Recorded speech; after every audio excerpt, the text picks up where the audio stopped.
On April 12, 1861 was the beginning of the 4-Year War that was a result over a long-standing controversy over slavery. Around 23,000 people died in service, and the lives of people were greatly changed and affected. We are here to show you how those lives were affected and changed. On Draw My Life Civil War Edition, we will look at the basic life of the South and the North. The South was mainly focused on agriculture rather than manufacturing. This meant that most Southerners were farmers.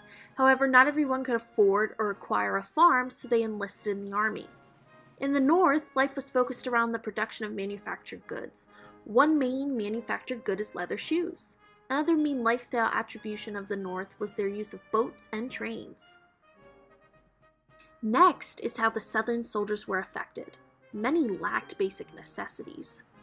One major note is that some soldiers even fought over shoes. Soldiers were greatly affected by disease as well.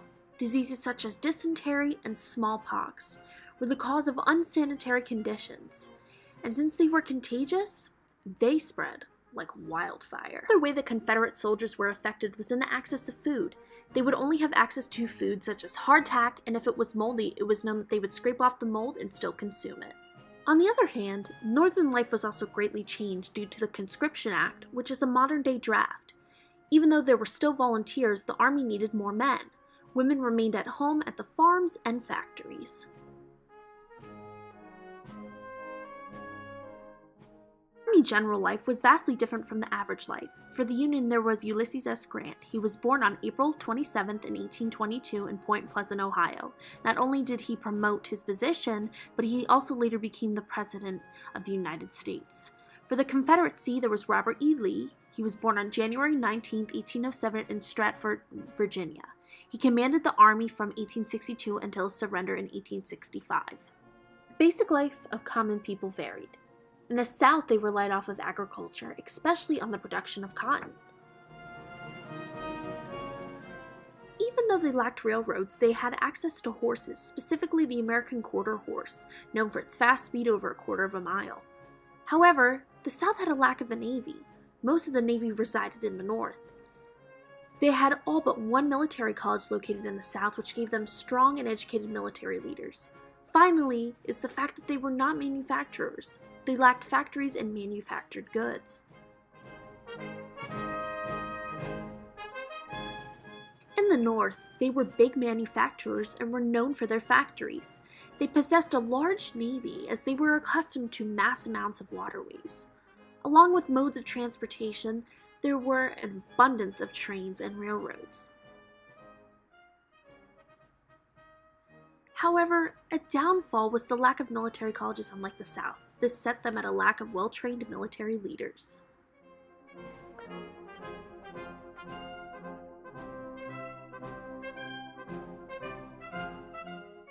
The average life during the war in the South was extremely hard.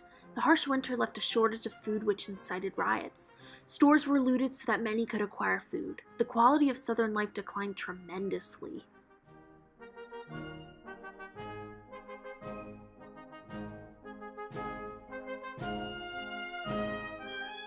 In the North, there were also riots. However, it was not due to the same reason.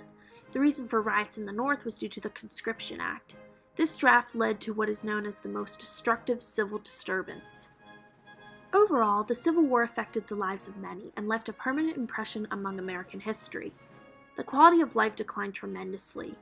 It showed the action the North had to take in order to acquire a strong army, and it showed the economic effects on the South, which led to a 9,000% inflation.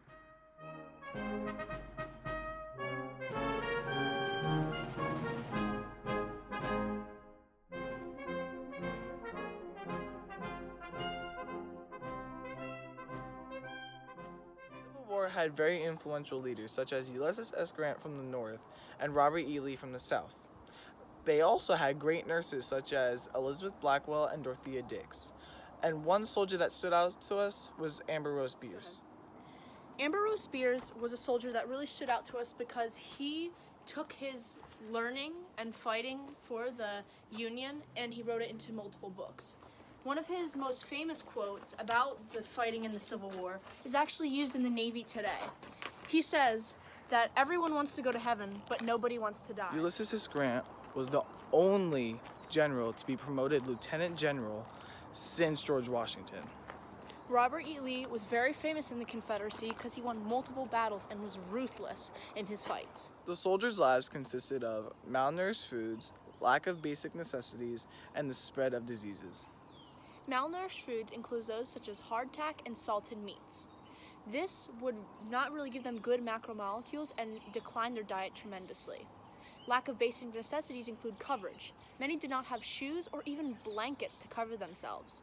Next was disease. Since their lack of knowledge of disease was very sparse, many diseases such as dysentery and smallpox spread throughout the soldiers' life. This is an old train station that they used like in the North during the Civil War.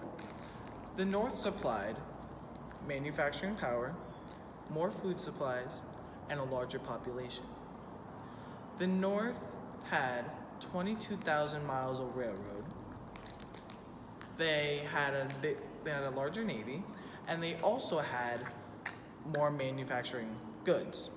The South was more agricultural based, so they were not more economically advanced such as the North. However, they did have more military training colleges down there, and they had more access to horses, which led to more transportation. This picture depicts Civil War reenactors dressed in Union attire. The reenactment of the Civil War takes place every May and shows what the life of a soldier was like.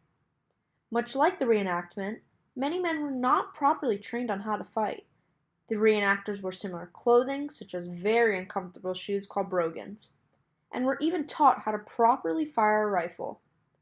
Many of the reenactors state that the experience changed their lives by opening their eyes to the harsh life of the soldiers. One of the many reenactors states, quote, "The reenactment of the Civil War truly opened my eyes because it proves just how far the grit and faith of men were pushed. I can't even imagine what it was like to go from one lifestyle to another that quickly." End quote.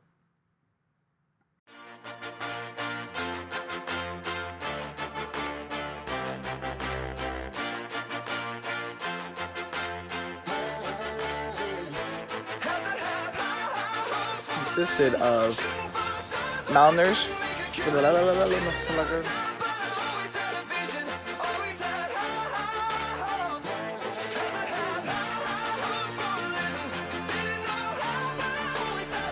Just hit the jackpot.